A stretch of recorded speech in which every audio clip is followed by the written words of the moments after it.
Hey everybody, welcome to Chain Out Podcast. This is episode 2. I'm Jeremy. With me as always is Darryl. How you doing tonight, Darryl? I'm a little tired. We went out today. We had 2 good rounds of golf. Quite a challenging course, but I'm raring to go for the podcast. Well, I've got something maybe that will bring your spirits up and get you a little livelier here. I don't know if anybody noticed, or if you haven't watched our first episode yet, you can go back and see it. But when we were done recording, Darryl had mentioned that it kind of looked like I might have looked like a kind of Disney character there with the way I had my discs set up.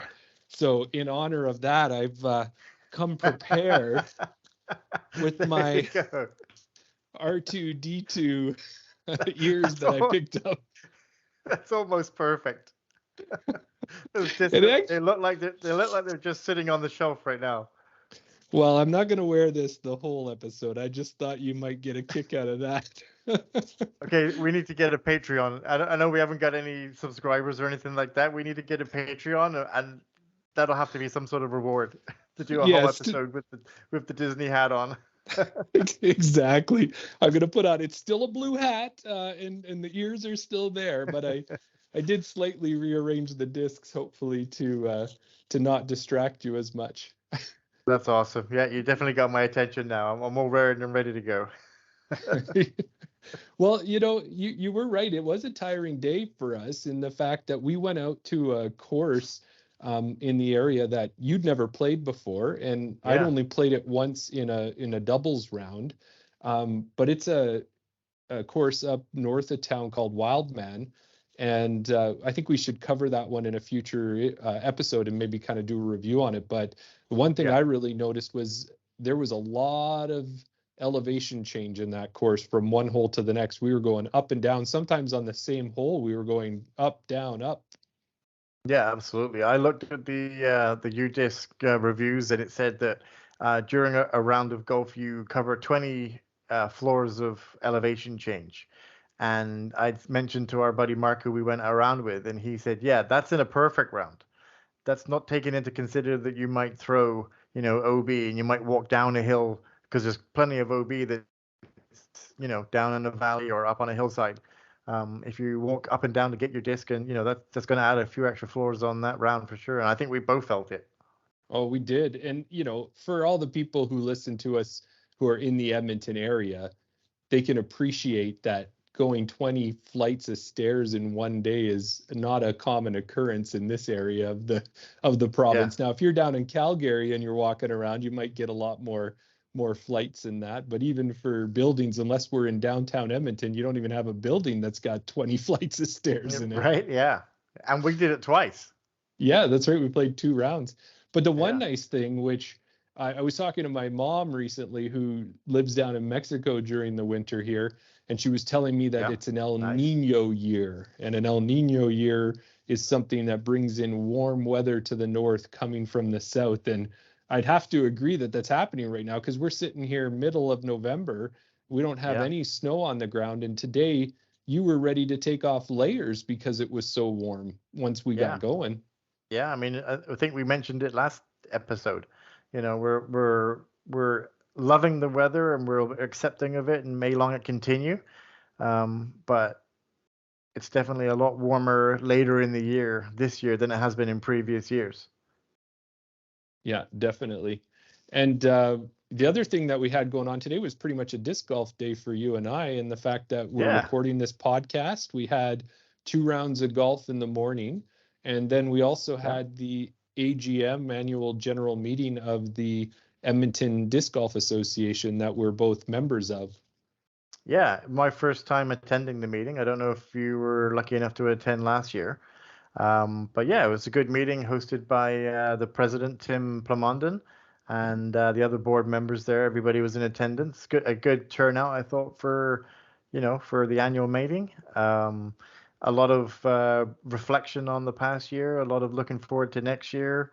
We elected some new board members as well. So yeah, good to be involved, and just to see, where the what do you call it? The membership money, where it goes to, and what's happening with it.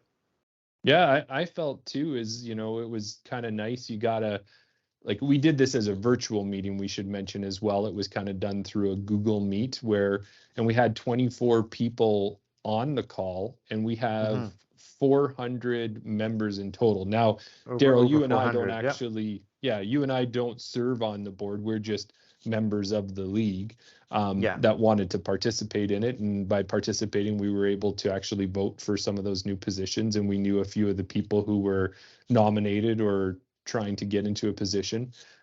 You know, I've been part of some boards on a smaller scale before in the past, and I know with ones that are not that big, it can be difficult just getting people to want to volunteer their time and be Hmm. part of it. But what I was really impressed with tonight was for most of the positions that were up available to be filled, like we had multiple people vying for those positions. Yeah, absolutely. And multiple people vying for multiple positions, or the same person vying for multiple positions. So people really wanting to be involved no matter what the capacity.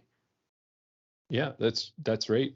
And I guess too, I'd like to shout out, as you said, to Tim Plamondon, to Brock Chiachetti, to all the members of the board, because they did a great job this year, and we really got to see it. I was also surprised to see, you know, they're doing so much with the courses that are in the area. They put tee pads in this year at Hermitage.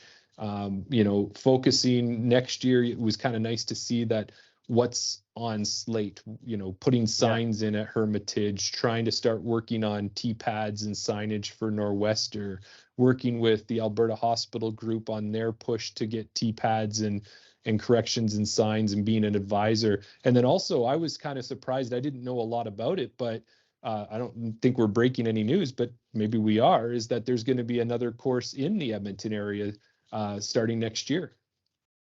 Yeah, I didn't hear anything about it. It kind of caught me a bit off guard when he mentioned the science park, because I live on the south side of Edmonton. To me, the science park is, is the research facility, which is on 23rd Ave and about 99th Street. Right. Yeah. And I was hopeful that that was going to be a new location that I thought we were looking at, because, as he said later on in the meeting, that he must get asked like once a week when we're going to hopefully get a legitimate 18-hole golf course on the south side. But it wasn't to be, although there are future plans that they're looking into that, but that wasn't the one that he was referring to. There was one on the north side, and I think you mentioned that you'd walk some of those trails. You know where that location is? Yes, well, what it is there's a bridge at Rundle Park, and if you cross Yeah. that bridge to the other side, you're moving on to the side of the river where it's actually an old science park. It was an abandoned one. So it's up on a Oh, okay. ridge. It's got a little boardwalk around it, and it Yeah. definitely, the times I was there in the past, that specific science park building has a, you know, you'll hear me reference my favorite cartoon all the time. It has a real Scooby-Doo vibe to it. Like, I felt that Yeah. Scooby, Shaggy, and the gang would come out, and it's the mystery of the old abandoned science park. Right. But yeah, they have some trails in there that I've mountain biked on, because it is on the edge of the river valley. But then it sounded like 9 of the holes are going to go into the science park, and then 9 of the holes will be at the Sunridge ski area, which is right beside there as well. Right. Yeah. And that the Sunridge ski area is actually part of the planning for the course. Yeah. I mean, now that you mention where it is, I mean, it's interesting to see that we're going to have two. Well, I guess in the end, then, if that's where it's going to be, we're going to have three courses kind of in close proximity to each other. So definitely a lot of choice if you're in that area. But it seems to be, with Nor'Wester, we have a couple in St. Albert. We have possibly potentially three around the River Valley. We have Niska up in the northeast of Edmonton. Definitely seems like the north side of the river has its fair share of disc golf courses. Yes. And well, and on that call, when they were talking about the South, was they did mention that, and I don't know if that's truly the case. I've not explored it, and maybe I will after this, but that it was difficult to find some land to be used for it. But it's Edmonton area. There's land everywhere, but maybe there isn't the appropriate park space or something that the city would be willing to allow a disc golf course to be built on at this time. But that's a thing now when we're driving around. If you're driving around for work and you're in neighborhoods and you see a park, maybe stop by and see, because they encouraged all of us to help try and find a location for a South Side disc golf course. Yeah, don't fret. Don't you worry, Jeremy. I've got it covered. I'll be looking and I'll be scouting. That's all right. If I don't do anything else, I'm trying to. Yes, yeah, I'm going to make it my mission in life to find an area and build a, an accessible 18-hole golf course on the south side of Edmonton. Well, if you find it, we'll pack up our practice baskets. We can set up some throws and even give it a try on our own, make up an impromptu course. But I did it's probably the wrong sport, but you know what they say. If you make it, they will come. Yeah, if you build it, they will come. That's right. Well, I did want to go back to the Sunridge Science Park course that they're going to build for a minute, because the one thought I had about it was, we have a tournament in Edmonton called the River City Cup, and it's been around for a number of years now, and it's a B tier. And I've always wanted to know, Calgary area has a A tier tournament, but Edmonton area does not. And we have a lot of interest in golf and what would we need to get there. And I know one of the things is to have multiple courses that can be played by a tournament. I believe an A tier can't have all 3 rounds. Like, it's a minimum of 3 rounds, and not all 3 rounds can be played on the same course. I'd have to verify that, but that's the gut feel I have from what I remember. But if we've got Hermitage Park, which now has tee pads in place, and we've got Rundle Park that now has tee pads in place, and if they put this Sunridge Science Park and then in a couple of years have tee pads and everything in place, now you've got 3 courses in close proximity where you could really create that extra level that needs to be done to get to the A tier status. Yeah, hopefully, if that's the rules and regulations and the restrictions on that sort of event, and that's what maybe Tim has a plan. Maybe there are discussions that that's what they need to have to take it to that next level to be able to get that. Then I'm all for that. Yeah. Well, one last thing while we're talking about the Edmonton Disc Golf Association, and I'm thinking that at some point it would be really good to get one of the board members on the podcast when we're ready to start interviewing people. That would be a great guest. Yeah, absolutely. Well, I was looking there, and this year EDGA created a brand new logo, and I'm a fan of the logo. It's got some of the classic stuff in the fact that it's got a basket on it, but it kind of looks like what would you call that? Like a badge or an emblem, just like the shape of it. Yeah, it's a shield. It's an emblem shape, yeah. Yeah, so with the shield, and then it's got the EDGA, and it's got the disc golf. But what they did was they created a store with a bunch of hoodies and shirts and things like that. And I kind of gave it a cursory glance when the email came out. But then after today, when we were at the meeting, I looked at it, and I'm thinking I need to pick up probably a hoodie is what I'm angling towards. It's a great time to start planning Christmas gift ideas. Yeah, no, it's it kind of, I thought about it and then it went away from my mind and then it came back into my mind again, because I definitely checked out the website and I picked out the hoodie with the Wonder Bread logo, and I'm pretty sure I added it to the basket, and maybe I was toying with the idea of getting a T-shirt as well, or a baseball cap or something like that. And then in the other realms of my mind, I thought, oh well, that should be arriving soon, because I've already bought it. But it's been so long that I think, did I actually order it, or did I just add it to the basket and I never actually confirmed the purchase? So I'm going to have to go back on there again, and I'm sure I'll be seeing 1 or 2 items in the basket waiting to be shipped out or waiting to be paid for. Well, you might even have to go back through your bank records and see if you had any money taken out of your account. Yeah, exactly. Yeah, no, I'm definitely same as you, up for supporting the local organization in any way you can. If it means purchasing some merchandise to send a few bucks their way, then yeah, I'm all for that. Well, the last part of my impromptu EDGA advertisement, it's starting to feel like here, was just on Friday. They announced the winter programming, and again, I was like excited to hear what's coming this way, and I've already signed up for everything. So Winter League is starting in December. Then there's a putting league. Then there's a couple of different training sessions that are indoor clinics, with some extra throwing on an indoor football field. And I participated in a few of them last year and enjoyed it. And it really helps me because I don't like the dark that comes in the winter. I don't like the short days. I don't like the cold and the snow. I'm a bit of a whiner that way. So and I don't like the fact that it's tougher for me to play disc golf. I still get out there, but I much prefer the better weather. So having all of these things to look forward to and to get me through those colder months, I'm excited for that. Yeah, I mean, that's one of the good things that we have, even though typically around this time we would start seeing some white stuff on the ground, and it doesn't normally get out of here until around the April time. But having all those different options available all the way through the winter to keep everybody interested, to keep everybody's muscle memory going and perfecting their skills through the winter, so that it's not a huge undertaking to start again. When we dust off the cobwebs and oil the joints and things like that, to keep yourself active through the winter is definitely a good thing. Yes, for sure. So talking about the putting league, as I was listening to, I listened to all the big podcasts. We might have mentioned that, throughout the week, the big disc golf podcast, whether it's Brody or Hunter and all those guys, we're listening to them. And speaking of the putting league, it seemed on Tour Life over the last couple of weeks, Brody's had Paul Ulibarri got married and he was on his honeymoon. So Simon Lizotte was on the podcast. Yeah, congratulations, Paul. Yeah, if he's listening.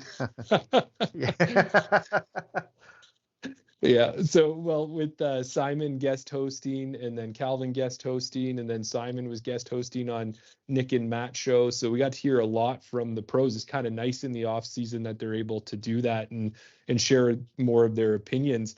But one of the things I had heard them talking about was how to make the game a little more difficult, and maybe the pros shooting double digits under par in tournaments was not really attractive to the sport. Simon has his opinions, Calvin has his, Brody has his. And one of the things that keeps coming up that I hear is changing the baskets. And I don't know if you've been hearing that too, but it's like making the target smaller or taking chains out of the basket, all of these different things, right? Yeah, absolutely. I mean, one thing I'll just mention to start off with, we gave congratulations to Paul for getting married. You mentioned Simon. We should also send congratulations to him because he's having a second baby. So congratulations to Simon.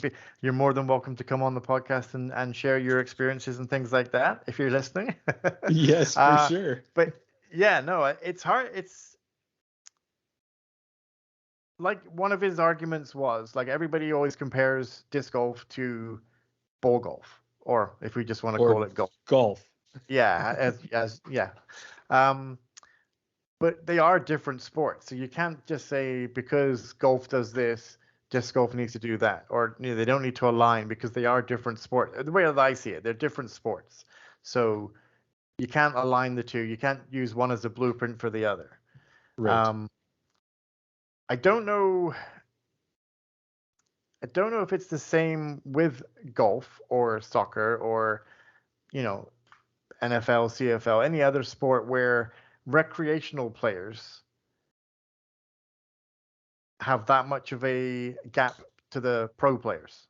Because what they're talking about is they're saying that when they're doing the pro events and all that, you're over 3 days, 4-day events or whatever, you're ending up with the final score being 36 under, 24 under, whatever, those big negative scores.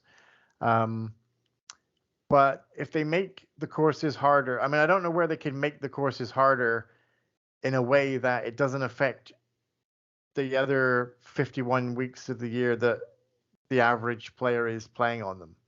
That's I like exactly the idea right. of changing the baskets, but I don't necessarily agree with having, maybe a pro basket for events and then a recreational basket for the rest of us to play on, because the way that I see that they make it harder is you'll have red tees, white tees, blue tees. Obviously, the professionals are teeing off further back. They're at a harder angle off the tee. but that's only on the first shot. Obviously, if they're further back when they're teeing off, they're going to be landing shorter in the fairway. Not always, because obviously they've got greater distance. So sometimes they could even be landing ahead of where the amateurs are teeing off on those red pads. So once you get into the fairway, how do you make the fairways any harder for the professionals, but yet easy enough for the amateur player to still play on that course? So then it comes to the basket. How can you change the basket? If you do change the basket to, like you said, less change or a smaller, I've heard of everything of a smaller top band, shrinking the diameter of the chains, but having a smaller basket to catch the disc, a larger basket. Different scenarios, like you said, one chain. I think it was Climo that was talking about the single, what it used to be, the shallower basket, so that sometimes the disc could spin around, scoop in, and fly back out again. So it encourages them to be more accurate. Don't know where the professionals are gaining all their strokes. I don't think it's on the drive. I don't think it's on the approach so much, maybe. I think putting is the only thing that's, like I think it was Brody that was saying that if you make the basket smaller and somebody can land their upshot closer to the basket, but somebody from 30 feet away shouldn't have the same percentage of making the putt and getting the same score as somebody who's 10 or 15 feet away. Right. And I recall that too. And the thing, as they're saying, well, let's make the putting harder. And you kind of got to this point, was that if they start changing the size of the baskets, are they going to bring these baskets in specifically for the pros only? And then are they going to replace them for the rec players? And let's say they don't do that. They say, this is the new professional basket. Well, what is everybody going to want to do? You and I are going to want to start putting on the professional basket. We're not going to want to putt on a recreational basket, because in our great minds, one day we're going to be on the MP40 or MP50 Masters Tour, and we don't want to be putting in a basket that's not going to be what we're going to play in. So there's that concern to me. And sorry, with that as well, is that if they do that, then every course needs to replace baskets. So I have an idea. I was just going to bring up that point, is that if they do change the baskets and make this the standard, you've got every course that's out there right now. I mean, not all, there's different baskets in our area that are, different shapes and sizes and things like that. But to say, if you want to run an event, you have to change it to these baskets, or when you purchase new baskets, they have to be these new ones.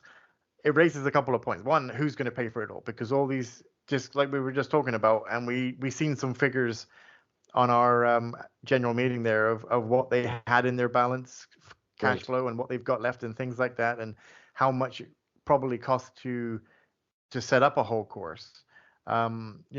Especially some of these new courses that have just been designed, they're not going to go out and immediately buy new baskets just because that's the new basket you have to play with. But also it comes down to, right now, I don't know how many there is, probably 5 or 6 manufacturers that are making baskets. Where does the standard come? Do they all have to conform to making these new baskets? But I do know, before you get onto your point, I hope I'm not stepping on your toes with your point, but they were mentioning, I've seen quite a few interviews of the pro players. The basket, some people like a certain basket, some people hate a basket because it always spits out, whether there is any truth in that. It's just, maybe it's psychological, or maybe some chains and baskets are built differently. But they were talking about, suggested, should I say, that the PDGA make their own basket, make it a standard basket, and that's the one they use for events. Yes, I had heard that too, and that was an idea. And then they talked about, no matter who made that basket, that then at that point, this is the standard basket, and then they would put advertising on the band, maybe, right? And then on the band, you could advertise for whatever sponsors are sponsoring that event. But I'm going to bring this all the way back to Putting League, and I know you didn't participate in Putting League last year, but I did, and it was I want to say it was the Frozen Chains group, whatever it was, who organized across Canada, maybe it was even across the US, putting league where everybody who was in their city could participate and their scores would be calculated. And what they did with that was we would take 5 putts from 15 feet, 5 putts from 20 feet, 5 putts from 25 feet at a basket, just a standard basket, whatever the league brought out. But they've made these things, and they're kind of shrouds or sleeves that go over top of the basket, and they're supposed to be for helping make more accurate putting. So you hang them over, they're made out of a vinyl or type of material. And then on the front, on the sides, and on the back, 4 spots, there's a hole, and it's in the center of the basket. So now you put that shroud over, and then we did a 20-foot, 5 putts from 20 feet and 5 putts from 25 feet. And now you've got a smaller target, but it's on a standard basket. So my thoughts were, why don't they start looking at a solution like that to make the putting more difficult? Because what you've done is you're not forcing a new basket. You've got this shroud that you could plaster advertising all over. It's forcing the pros to be more accurate with their putts. And it's going to end up with some different type of play on the disc, because but if they miss that direct spot, they're going to bounce out. So it was an idea that came across my mind. I thought, you want a solution, Pro Tour? I've got your solution. The product's on the market. You don't have to change anything with the baskets. It's going to make it harder, and give it a try. Like, what's the cost of doing that? Now, I know I threw this on you. We didn't discuss this, so put on your thinking cap here and shoot some holes in my idea. The bit of a pause there was me taking a second to try and think the pros and the cons. And all you can think of is how wonderful the idea is, right? Yeah, we'll end the episode there. Yeah, no. Or should I say, could it be partly my catchphrase? That I like your idea, but you're wrong. Ouch. I don't know. I don't necessarily love the idea. I'm not going to say I hate it. I'm just trying to think why I don't like it. I think go ahead. No, I'm just trying to think, because making the part of having the chains on the basket is that if you do miss a little bit high right, low left, hopefully the chains are there to grab the disc and spin it around and catch it and drop it in the basket. If you eliminate having chains on the basket at all and just have a hole that you have to get it into, to me, it almost sounds a bit like crazy golf, or I don't know what we call it, crazy golf in England. I don't know, like like the glow golf that you can do. Oh, like mini golf. Mini golf, yeah. It almost seems like you've got like a windmill that you've got to try and putt the disc through. Gotcha. Get it in the hole. Yeah, I like the idea. I like the way you're thinking. I mean, yeah, you're absolutely right. Your points are well made. That you're narrowing the it forces them to be more precise. You have to be accurate, so it'll punish anybody that's off on that accuracy. You're not going to see people making, I mean, maybe they might make 30 and 40-foot putts. I mean, it depends. I haven't seen the shrouds, so I don't exactly know how wide the holes are. I think the ones that I've seen have a different size hole on each side of the shroud, or ones like that, so you can kind of spin it around to practice on the wider hole from further away, and then if you want to practice your up close putts, you can narrow it down a bit. Well, yeah, that's true. I didn't think of that, but the one I've seen had the same hole size on all 4 sides. Another thing is it does change the putting. I would argue that against it, in the fact that you could catch the lip of this opening, and then your disc the lip catches it and drops it in, but the lip might kick it out as well. The other thing I'm thinking about, it gives 4 sides to putt into, but you could probably, as I'm thinking about it, if they wanted to put 3 holes in that, and then you could kind of twist and turn that thing for the course setup that you want, which would also force putts to be laid up into specific spots to get the better angle to hit the entry to the basket, right? Because in that case there, you might say coming straight on, yeah, it's a straight shot. Great, go ahead, throw it straight at it. But if you throw it straight at it and the actual entry to the basket is 90 degrees on the left or 90 degrees on the right, you're not in position. Good luck putting that thing in. Yeah, that's a valid point. I don't think I've sold you yet. No, I think I know where you're going, and I think like we've come to the conclusion that to try and make it harder, it has to be with the baskets. Has to be with the, well, if it's indeed a problem, we have to change the putting. Well, absolutely, and I think I was just going to go back a step there and say, I know I said we shouldn't compare it to golf, but the difference between golf and disc golf is that if you hit a bad shot in the fairway, the ball lie is, if you're in a bunker or if you're in the heavy rough, it's hard to get out of. And I know if you're standing in the rough with your disc, it's hard to get out of, but your footing doesn't change. You can be we definitely did.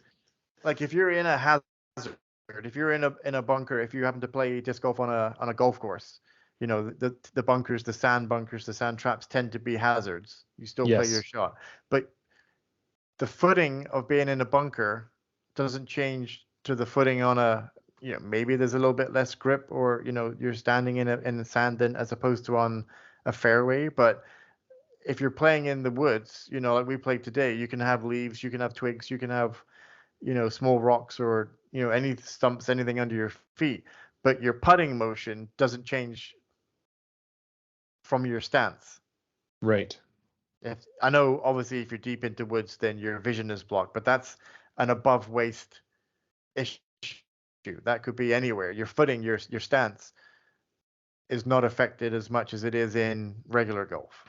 Right. So once you're in a, you might be in a standstill, but not a walk up is what you would be. But as you say, is once you're in a standstill position, you're in a standstill position, whether you're standing in sand, mud, grass, it doesn't impact it the same way it does in golf, right?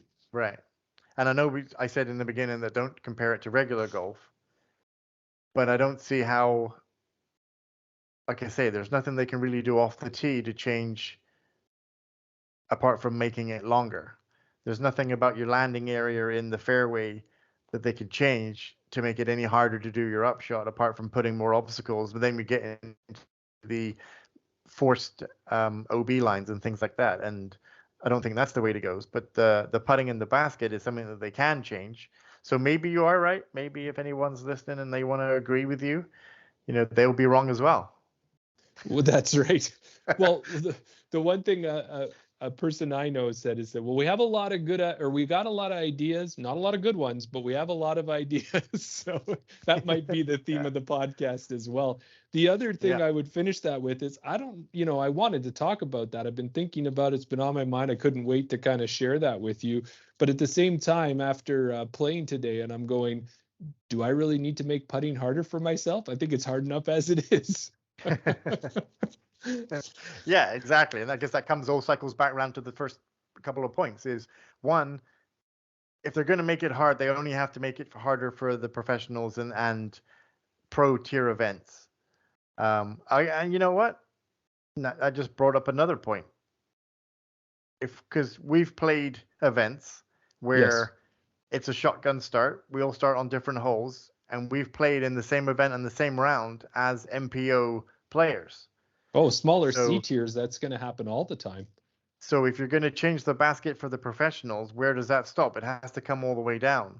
So if the MPO players are playing and they're on hole 17 and you're ahead of them on hole 16, but they're not changing the baskets for the amateur players, but they're only changing it for the professional players, do we then have to have a person standing by every basket, putting on the sleeve for the shroud for the MPO players, but taking it off again for the amateurs?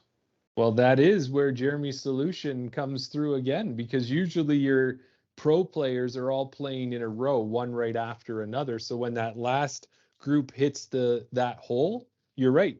That just pulls off like taking the cover off a bird cage or something like that. And now you're good to go for every group that's behind there. But somebody would have to do that. So you're right. That's another concern. But more though, to me, that still seems easier than saying there's a different tiny small basket for the pros, and we're going to set that over here, and they shoot to the left, and then the amateurs shoot to the right. It starts to get confusing with that. Now, obviously on the pro tour, that's not going to be a concern at all for the most part. There are some mixed tournaments, but most of those tournaments are all pros and only pros. So it'd be more down to our level. Yeah. My counter argument to that would be on those pro events that I've watched, especially when you're doing the course flybys and things like that, or even day to day, is that they'll have 2 basket locations. Okay. So you could have a pro basket off to the left, and that'd be the pro basket, and then another basket. Typically, when I've seen it on the events and things like that, it's been for FPO and MPO. Right. How the amateurs work into that, I'm not too sure. And I know the one that springs to mind is I'm blanking on the name of the course, but it's the toboggan course. GMC, is it? No. DGLO? DGLO? DGLO, yeah. They will play to different basket locations on any, one day 1 and 2, they'll play to one basket, and day 3 and 4, they'll play on a different basket. So rather than changing the tee pad, they actually change the basket location. So that is possible to have 2 different basket locations on these A-tier events. Maybe. I don't think we're going to solve this issue. I mean, we're throwing our hat into the ring. The other point that I wanted to make, that I said there was 2 points I was circling back to. Personally, I don't care seeing the MPO finishing at minus 36. It just means that they're that good. Right. I don't think it makes the game any easier because we're seeing professionals finishing, with minus 36. Don't compare it to other sports where they're lucky if they break par, or 2 under is a good round. If it's minus 26, minus 36, minus 40, whatever it might be. Yeah, that's right. We won't solve it tonight, but I think we've got a good start on it. Maybe we'll pick it up on another episode. Yeah. We won't send the email just yet to the PDGA, but we'll make a rough draft anyway. That's right. The strongly worded, well-crafted emails that we put together. Yeah, I don't send those ones. No. Well, we are members of the PDGA as well. Our voices are getting heard. That's true. Well, you know what? Let's move on to an item that's near and dear to my heart about the podcast, and that's starting to do course reviews of the area and talking about that. Yeah. And last week we talked about the hills down on the south side. I don't know that you have a home course, but it's probably the closest course to your home. So we started down there. I think I've adopted it as my home course now. Now that I've played it a few more times, I'm starting to have fun memories of it now. I think it's a course that I will play a lot more. So if I have to adopt a course, that'll be my home course for now, for going forwards. All right. So when I come, I'm the away visitor when I come down there to play now with you, and you're the home. And we already know out of the 2 of us, you've set a -9, which was good. But then we heard tonight on our AGM call that the record in the league this year was -15, which is pretty hefty target to try and reach. So good luck with that, my friend. Trying to take that home record. Yeah, I don't. It'll be a while until I get anywhere near that, I think. But I've briefed the locals. They know to boo you when you come down, so it's okay. Okay, good. Maybe if I put those Mickey Mouse ears on, they'll be a little more friendly to me when I arrive. Yeah, maybe. Well, I thought let's go out to the west end of the city, outside the city again, to Spruce Grove, which is pretty much almost halfway between you and I. We both have at least a half-hour drive to get out there, but was probably a couple months ago we went out there. It was your first time out. I've only been out a handful of times, but we went out and we played 3 rounds at the course, and the course is called Jubilee Park. Yeah. And the reason it's named that is because it's in Jubilee Park out in Spruce Grove. And I kind of wanted to see what were your thoughts about the course, and let's talk a little bit about that. Maybe again, with these course reviews, for anyone who's new to the podcast, we just want to give you maybe some thoughts that we have. We don't want to do a hole by hole breakdown, but if we can give you some tips that you're not going to see on UDisc or something that might be useful for you when you get out there, that's what our effort is here. And maybe talk about some of the things we like about the course, we don't like about the course, ace run holes, whatever comes to our minds. So that's what you should expect when we do give you a course review. It's not this detailed one where you're like, let's skip this, I don't want to hear this. We're hoping to give you something useful out of it. So Darryl, with all of that, sorry, I just want to say, with all of that build up, make it good. What do you got? Yeah, exactly. Yeah, no, it's like I've only played it the once. It was part of our mission to go and play these outlying courses that maybe don't get a lot of attention in the Edmonton area. First impressions, when you first pull up into the parking lot, is you're going to recognize that it is a park course. It's like you said, it's Jubilee Park. It's in the park area. There's not too much to be wary of in regards to play equipment or soccer fields, or it's not really a joint use area, I don't think. I mean, there is a wide open area for kids in the summer to go out there and play soccer, or families with their badminton rackets or things like that. But when we were out there, it seemed pretty wide open. It's a pretty straightforward course. There's nothing too much. It's not, you're not gonna get lost out there. It's kind of a circle loop around the park area. It sticks to the outsides. Nothing too tricky. Nothing that's going to throw you off your game. You're not going to lose a disc, or you hopefully you shouldn't lose a disc too much. There are a few trees, a few bushes and shrubs and things like that. But as long as someone's keeping an eye on your disc, you shouldn't lose it. Two longish holes, par fours, but they're fairly straight, wide open. You're not going 90 degrees around a dog leg right or left or anything like that.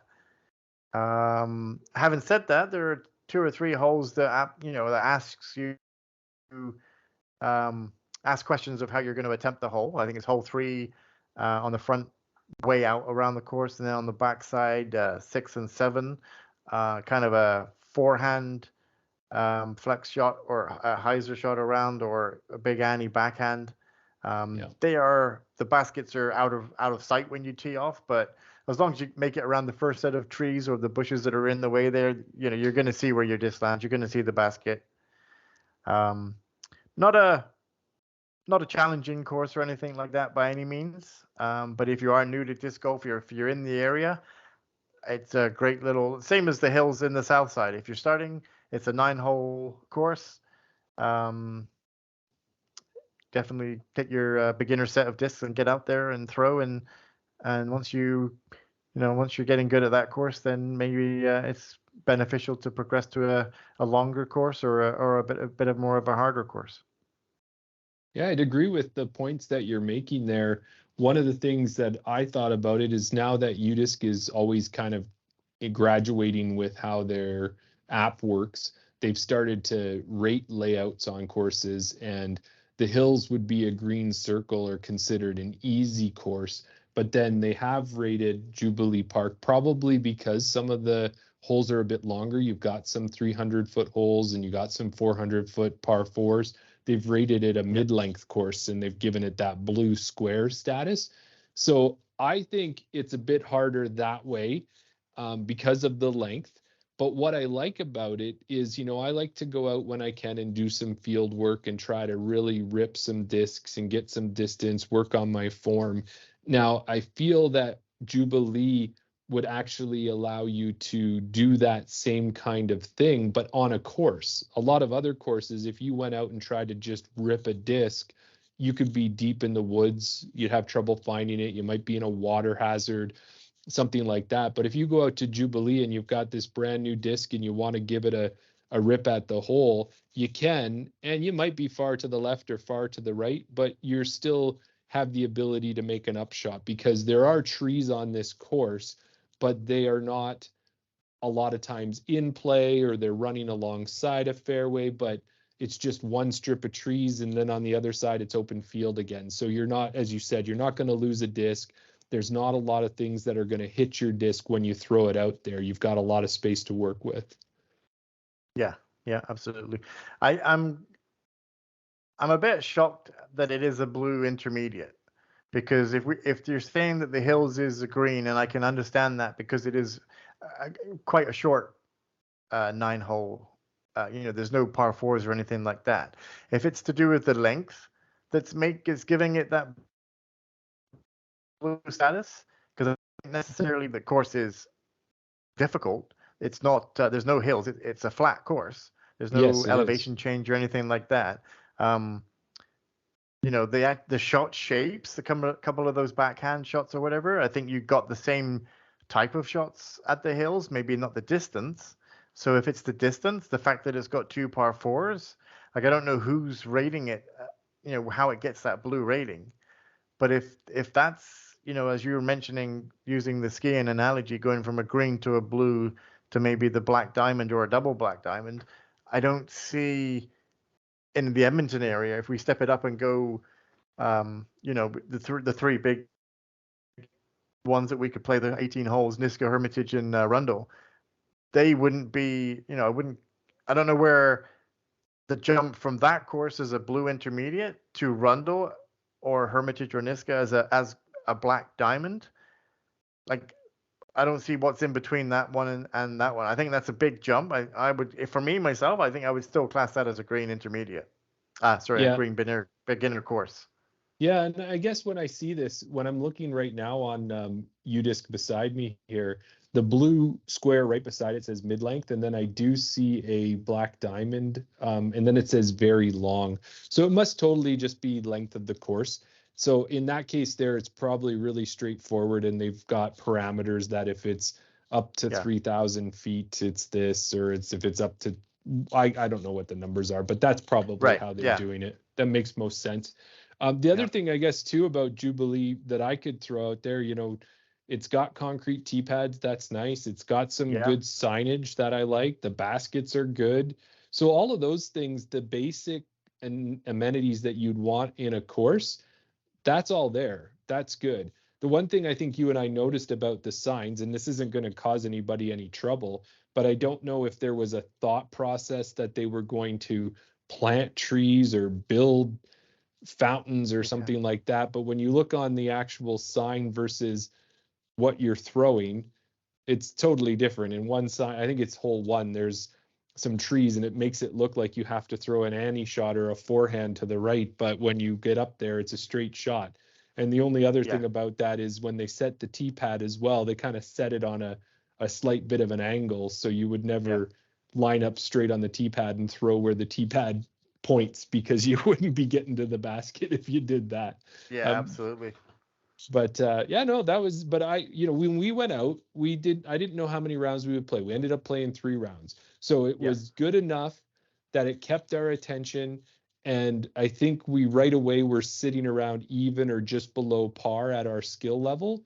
And that just gave us another chance to see if we could knock a point off each other or knock a point off the score. We kind of played each 9 hole as a round and did a rubber match after 2. So that made it fun. I enjoyed that. And I really like to, you mentioned it with hole 3 there.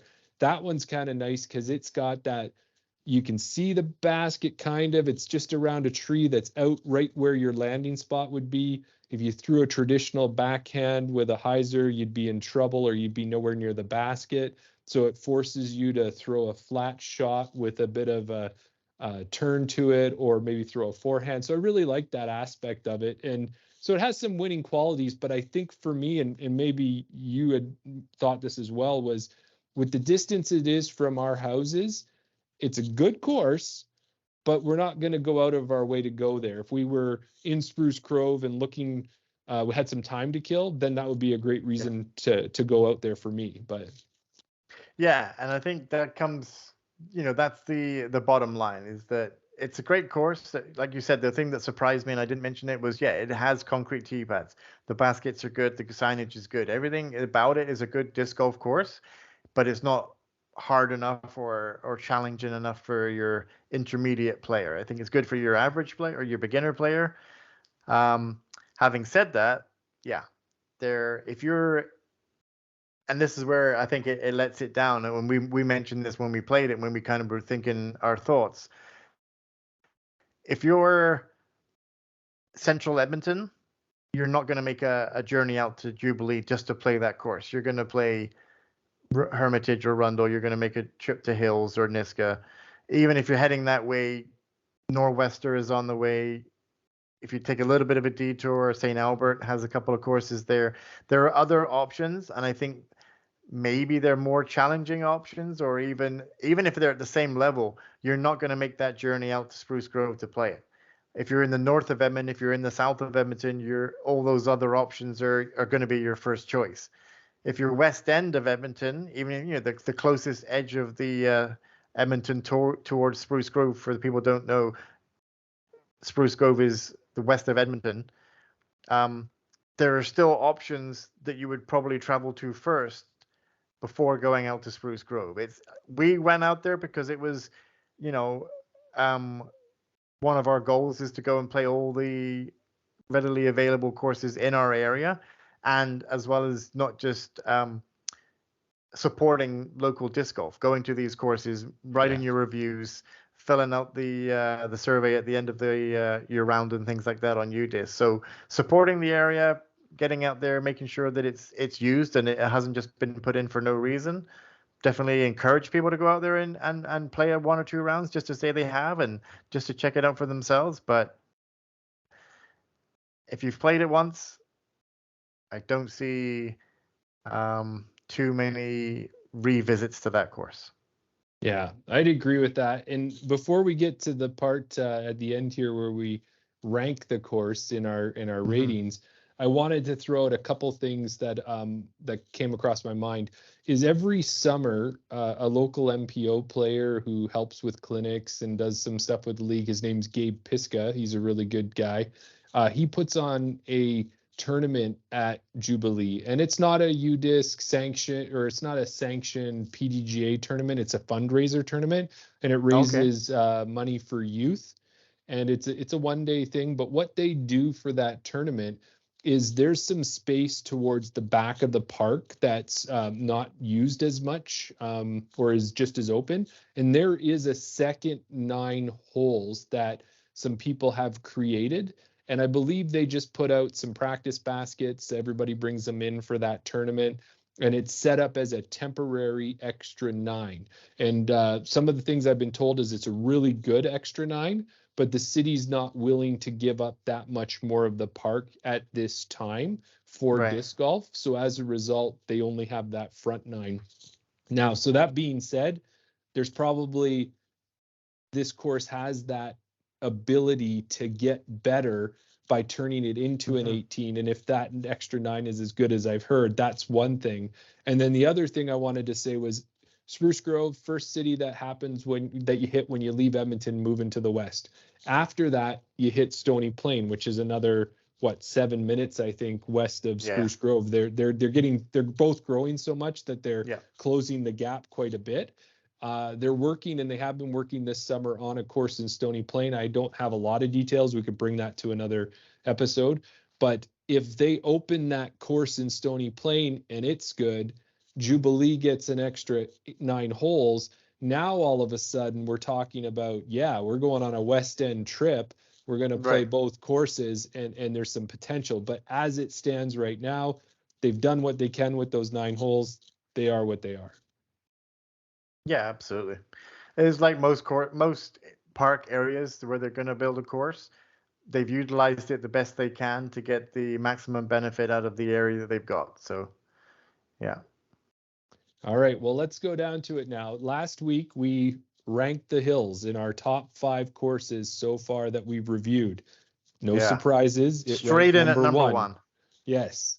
So the question becomes, we now have Jubilee. Does it take the number 1 spot for you, or is it number 2 in your top 5? In my top 5, I'm going to slide Jubilee right into the number 2 spot. the hills for me. And that's not based on it being my home course. It's just based on Sure, um, sure. the. Hometown bias.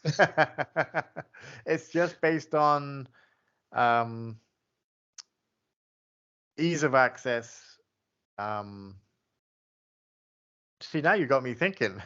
No, I'm gonna keep it at number 2. I'm gonna keep the hills at number 1. That's where you're at. All Yeah. right. What about Well, you? I thought you and I would probably be the same for quite a while as we were Okay. going along here. It But sounds like yeah. yeah, but as I think about it, I'm gonna actually put with all of the I don't think I was pouring any hate on Jubilee, and I don't want it to come off that way. We were just kind of giving a real opinion Yeah. of what we thought about it. But with everything I've said, I'm gonna slot Jubilee in my number 1, and I'm gonna put Hills in my number 2. You're just a Now, South Side hater. well, it is a little further for me to go to, but I think if I give it a quick summary, what I would say is with the hills, it's got some terrain in that, but it's a short course. Like it's a Yeah. putter, maybe a mid. There's not really much more you need than that. The other thing about the hills is that with the tightness in the small area that they use, Yeah. there's still a lot of other multi-use happening around there, which means there's people who can be in your way. There's chances for people to get hit with discs and stuff, which I don't like. Whereas with Spruce Grove, Jubilee, you've got the distance, so you can throw some bigger discs. You can throw a little further. It is secluded from the main multi-use area, which is kind of Yeah. across the parking lot.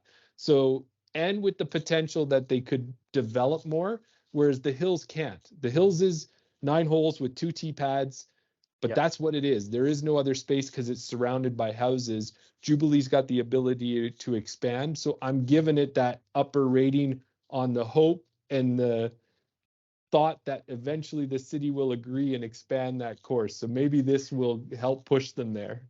Have you ever thought about being a politician, Jeremy?